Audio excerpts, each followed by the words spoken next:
최근에 이렇게 말씀을 보면서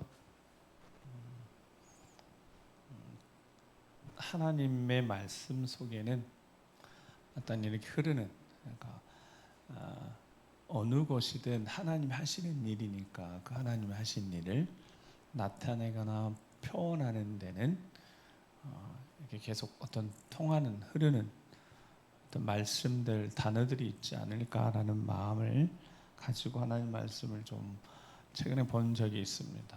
그런데 그 말씀을 보다가 자, 이제 우리 2절 말씀에 보면 여호와께서 하늘에서 어떤 자를 굽어 살피는데 어떤 자를 찾는다고요? 지각이 있어 하나님을 찾는 자가 있는가 보려 하신즉, 뭔가 하나님 찾으시는 자가 있는데 어떤 자냐면 지각이 있는 자를 찾으신답니다. 지각이 무슨 뜻일까 했더니 수요일날 말씀이 거기 있더라고요. 그래서 지각이라는 단어가 사칼, 그래서 수요일날 이 말씀을 제가 이 단어를 지각이라고 하지 않고 수요일은 지혜라는 곳에서 찾았습니다. 그래서 사무엘상 18장 5절하고 14절에 보면 사무엘상 16장에 다윗이 기름 부음 받고 하나님 영에 크게 감동된 다음에 그 다음에 자 5절하고 14절 같이 한번 읽어보겠습니다. 시작. 다윗은 사울이 보내는 곳마다 가서 지혜롭게 행하며 사울이 그를 군대 장으로 삼았더니 온 백성이 합당히 여겼고 사울의 신하들도 합당히 여겼더라. 14절 다윗이 여호와께서 그와 함께 계시니라. 아멘. 그러니까 어떤 단어 같은 단어겠어요? 지혜롭게 이 단어하고 오늘 본문에 지각이 있어의 단어가 원어가 같은 단어입니다. 이 지혜롭게에 대한 말씀을 하면서 신중하다, 어떤 안목을 가지다 뜻인데 십자가형으로 놓다, 이렇게 손을 교차시키다, 제가 그렇게 설명을 해드렸고 그게 어떤 의미라고 그랬냐면 보이는 것을 전부로 보고 판단하지 않고 보이지 않는 영적인 세계가 있음을. 그러니까 다윗이 그때도 대부분 사람들은 그냥 보이는 것 전부니까 보이는 거 양을 치고 양에서 얻고 그것을 만족하고 또 전쟁이 있고 전쟁을 치러야 되고, 그런데 실제 그들의 삶에도 지금 우리의 삶에 똑같이 영적인 세계에서 일어나는 일들은 똑같이 일어나고 있는 거죠. 하나님이 사랑하는 자들, 하나님 택하신 자들에게 지금도 영적으로 역사하고 계신 거, 그때도 역사하고 계셨는데 보니까 임마누엘 하나님이시니까 저기도 함께 하신 임마누엘 하나님 함께 하셨을 때 나타나는 모습들, 그게 다윗은 돌파하고 돌진해서 골리앗을 이겼는데 그것도 그거지만 어떻게 했다고요? 항상 어딜 가든지 지혜롭게 생각해요. 지혜롭게 생각할 때 무슨 뜻이라고요? 보이는 게 전부가 아니라 나는 하나님을 의지한다. 골리앗에게 너는 칼과 창, 단창, 보이는 무기 가지고 나한테 달려 나 죽이려고 하고 나를 만만해 보겠지만 너는 모른다는 거예요. 내 뒤에 나와 함께 하신 하나님이 얼마나 강하고 놀라우신 하나님인지 골리앗이 알겠습니까? 그러니까 골리앗이 딱 보면서 저거 막대기 들고 나 개치고 하냐 이렇게 되는 거죠. 근데 다윗은 알고 있습니다. 만군의 여호와 이름과 그 이름의 능력이 함께하고 있습니다. 그러니까 다윗은 어디 가나 지혜롭게 행했던 말은 보이지 않는 하나님을 철저하게 의지하고 구하고 찾는 삶을 살았어요. 그 뒤에 다윗은 모든 일 하나님 앞에 여쭤봅니다. 하나님 어떻게 할까요? 올라갈까요? 말까요? 어떻게 할까요? 때로는 올라가라고 하시고 가지 말라고 하시고 기다리라고 하시고 매복하라고 하시고. 그러니까 그 지혜가 어디서 왔다고요? 하나님을 찾는 데서. 그러니까 오늘 다윗의 시에 자기 경험에서 나온 거예요. 하나님은 어떤 자를 찾는다고 간증한다고요? 지각이 있는 자. 근데 지각이 있는 자를 찾아도 어때요? 하나도 없대요. 그게 무슨 뜻이에요? 3절 같이 읽어. 3절 시작.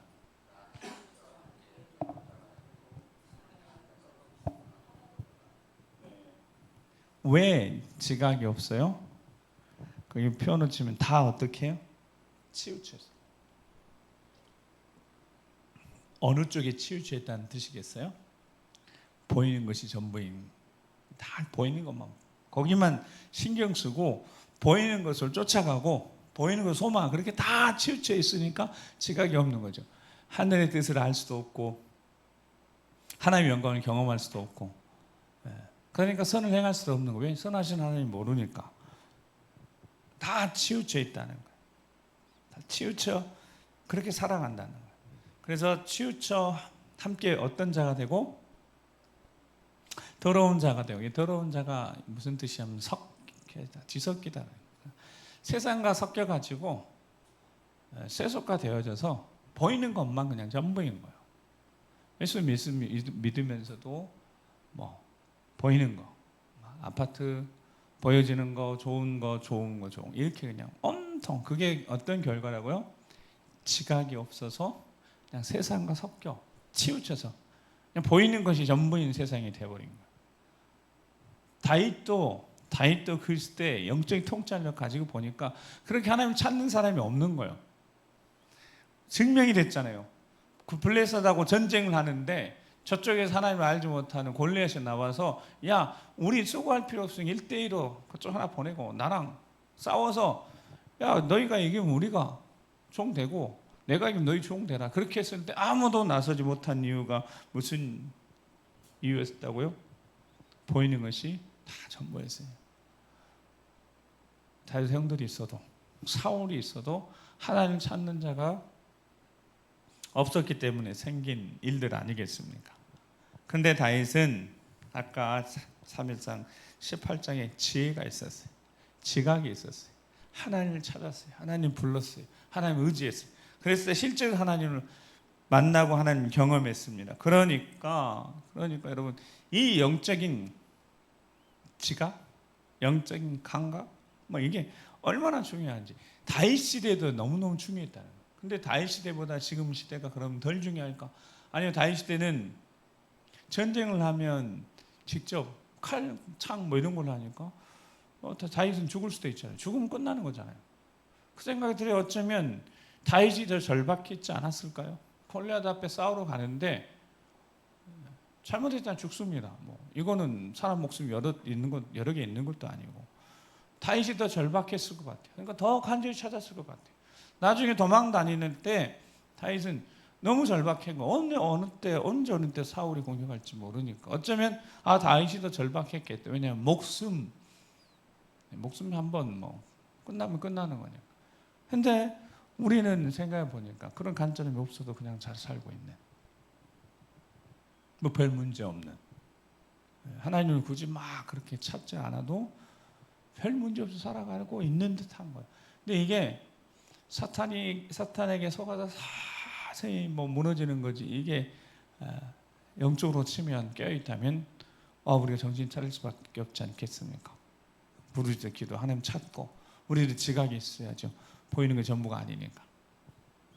여호수아 1장 5절에 8절에 모세를 잃고 40년 동안 광야를 이끌었던 모세 지도자를 잃고 그 다음에 여호수아가 됐을 때 여호수아가 정말 힘들었다고, 두렵기도 하고, 내가 이 백성을 잃고 이제 가나안 땅에 들어가 정복을 해야 되는데 여호수아가 너무너무 힘들었다고요. 뭐 그럴 수밖에 없는 거죠. 그때 하나님은 여호수아에게 말씀하자. 5절에서부터 8절 같이 읽어보겠습니다. 시작. 내가 모세와 함께 있었던 것 같이 너와 함께 있을 것임이니라. 내가 너를 떠나지 아니하며 버리지 아니하리니 강하고 담대하라. 너는 내가 그들의 조상에게 맹세하여 그들에게 주리라 한 땅을 이 백성에게 차지하게 하리라. 오직 강하고 극히 담대하여 나의 종 모세가 내게 명령한 그 율법을 다 지켜 행하고 우로나 좌로나 치우치지 말라. 그리하면 어디로 가든지 형통하리니 이 율법책을 내 입에서 떠나게 하지 말게 하며 주야로 그것을 묵상하여 그 안에 기록된 대로 다 지켜 행하라. 그리하면 내 길이 평탄하게 될 것이며 내가 형통하리라. 아멘. 자, 마지막 저 형통하리라는 단어가 무슨 뜻이겠어요? 무슨 단어에 쓰였겠어요? 눈치로 싹할 똑같은 뜻이라는 거예요. 이 형통함이 그때서야 지각을 얻는 거예요. 어떨 때요? 율법책을 내 입에서 떠나게 하지 말며 주야라 그것을 묵상하여 그 안에 기록된 대로 다 짓게 행하면 내 길이 평탄하게 되고 어떻게 될 것이다? 네가 드디어 지각을 지혜를 얻게 될 것이다. 아직 부딪히지 않았어요. 여호수아는 아직 부딪히지 않았다고요. 부딪히기 전에 하나님 말씀하시기 네가 다이 나중이지만 우리는 볼 수 있으니까 나중에 다윗처럼 이렇게 지혜롭게 승리하려면 여호수아도 어떻게 하라고 하나님이 똑같잖아요. 임마를 하나님 함께 하시는 하나님 똑같이 말씀 각오 담대하라고 말씀하시면서 모세와 함께 한 것처럼 함께 하신대요. 중요한 거죠. 근데 7절 좀 자라오라 치우치 자가우가 뭐라고요? 한쪽 치우치면 안 돼요. 보이는 게 전부가 아니니까. 물론 보이는 것도 중요합니다. 왜냐하면 여호수아는 보이는 전쟁을 치렀던 사람이니까. 광야 보이는 것도 중요하지만 보이는 것이 안 중요한 건 아니죠. 보이는 것 중요합니다. 근데 보이지 않는 세계, 영적인 세계, 그 세계를 통해서 이루어지는 보이는 세계에 이루어지는 은혜들이 있으니까 보이지 않는 세계에서 주어져서 이 땅에 보이는 세계까지 이루어지는 게 있는 거잖아요. 근데 이것만 그냥 쫓아가고 보이는 것만 쫓아가다가 가장 귀한 건 놓치면 영적인 건 놓치고 살아가니까요. 여호수아에게도 마찬가지. 자, 전쟁을 치러 정복해야 되는 거요. 보이진 전쟁을 이겨야 되는 거예요. 근데 하나님 말씀하는 거예요. 어떻게 하면 하나님 말씀을 듣고 입에 떠나게 하지 말고 묵상하고 지켜 다 행하고 그러면 어떻게 된다고요? 어디를 가든지 형통하네요. 형통. 근데 형통이 뭔가 보여지는 잘 되면 아니라 뭐라고요? 지각을 얻게 된다. 지혜를 얻게 된다. 그러면 되는 거잖아요. 여러분 삶의 상황 환경 이게 다 다른데 그때 그 상황 환경마다 뭐가 있으면 돼요? 지혜가 있으면 되는 거죠. 지각이 있으면 되는 거죠. 하나님 찾으면 되는 거예요. 하나님 부르면 되는 거예요. 하나님 지혜를 주실 테니까 헤쳐나갈 수 있는 지혜를 주실 테니까 힘을 주실 테니까 필요하면 사람도 붙이실 것이니까 하나님을 찾는 자가 지혜로운 자다라는 거예요. 그래서 오늘 본문의 5절에 보면 하나님이 의인의 세대에 계시다. 하나님이 의인의 편이래요. 어떤 자의 편이라고 의인의 편, 의인이 뭔데요? 어떤 자인데요? 지각이 있어서 하나님을 찾는 자, 하나님을 부르는 자. 근데 지각이 없고 지혜가 없으면 하나님을 찾지도 않고 부르지도 않는 거예요. 그리스도인들조차도 하나님 찾지도 않고 부르지도 않는 거예요. 왜요? 지각이 없으니까. 영적인 세계에 대한 확신이 없으니까 그냥 보이는 것이 전부 다 차로 치우쳐서 보이는 것이 전부. 오늘 우리는 하나님이 의인의 편에 계신다면 그 의인이 지각에서 하나님을 찾는 자의 편이시다면 하나님은 오늘 우리 편이 되어 주실 줄 믿습니다. 그래서 불러야 되는 겁니다. 하나님 불러야죠. 요엘서 2장 32절 32절에 성령이 마지막 때 성령이 임하신다고 약속하신 다음에 성령이 임하시면 애언도 하고 환상도 보고 꿈도 꾸겠지만 본질적으로 성령이 임하시면 요엘서 2장 31절 32절 말씀에 어떤 일이 일어나는지 31절 32절 시작. 여호와의 크고 두려운 날이 이르기 전에 해가 어두워지고 달이 핏빛같이 변하려니와 누구든지 여호와의 이름 부르는 자는 구원을 얻으리니 이는 나 여호와의 말대로 시온산과 예루살렘에서 피할 자가 있을 것입니다. 남은 자 중에 나 여호와의 부름을 받을 자가 있을 것임이니라. 아멘. 그러니까 성령이 임하시면 어떻게 된다고요? 결국은 하나님을 찾게 되어야 되는 거예요.